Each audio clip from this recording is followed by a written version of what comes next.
Les rassurer, il faut suivre un petit peu leur évolution sur le temps, sur cette durée-là.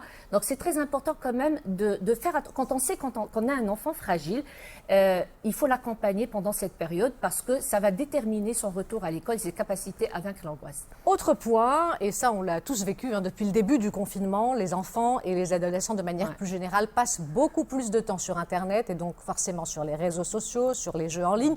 Qu'est-ce que vous conseillez aux parents pour une utilisation rationnelle? Combien de temps un enfant doit-il normalement rester sur un ordinateur? Alors je vais vous donner une bonne nouvelle. Ce qu'on a constaté, c'est que le retour à la vie normale pendant les vacances a donné aux enfants une sensation de redécouverte de la liberté. Le contact avec la nature, le fait de retrouver des amis, de pouvoir jouer, de partager des choses, ils ont revécu le plaisir, un plaisir autre que le plaisir de l'écran.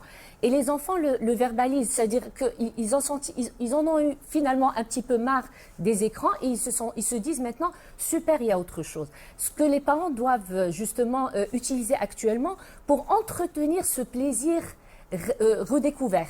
C'est-à-dire que pendant cette période de transition, garder ces moments de plaisir, ces moments de rassemblement familial, de retrouvailles. Parce que finalement, les écrans ne sont qu'un refuge des enfants parce qu'ils n'ont pas autre chose. Bien sûr, ça peut devenir une addiction si on laisse les choses se prolonger. Et là, cette période qui vient, ça va être la période de redéfinir les règles d'utilisation de l'écran. Tout simplement, de la même façon que le jour où il y a eu la télévision la première fois, on se couche à 9h, on se couche à 9h, on ne reste pas à minuit parce que la télé... Ici, on retire les téléphones la semaine, exactement. On les donne que le week-end. Alors, une dernière question, et pas des moindres. On a beaucoup parlé de l'impact psychologique des enfants, mais il y a aussi la détresse de certains parents. Qu'est-ce que vous pouvez leur donner comme conseil, ceux qui se sentent dépassés par cette situation? Alors c'est une situation nouvelle, mais il y a eu tellement de situations nouvelles qui ont duré sur le temps que les parents ont développé des capacités d'adaptation. Et pourquoi ils vont souffrir moins que les enfants? Parce que il y aura je sais pas, ils vont équilibrer entre c'est super, nos enfants vont rentrer en sécurité à l'école du fait de la prolongation du report de la rentrée et on a été bousculé dans notre quotidien.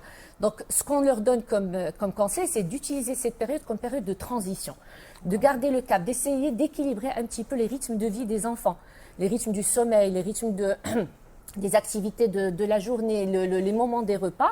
Donc, on peut rendre cette période de transition comme une période positive qui va nous permettre d'avoir une rentrée sereine. Un travail à faire des deux côtés, équilibrer le quotidien de l'enfant pour aussi se reposer un petit peu. Exactement. Docteur Houda Hajij, merci pour cet éclairage et toutes ces précieuses informations. On va parler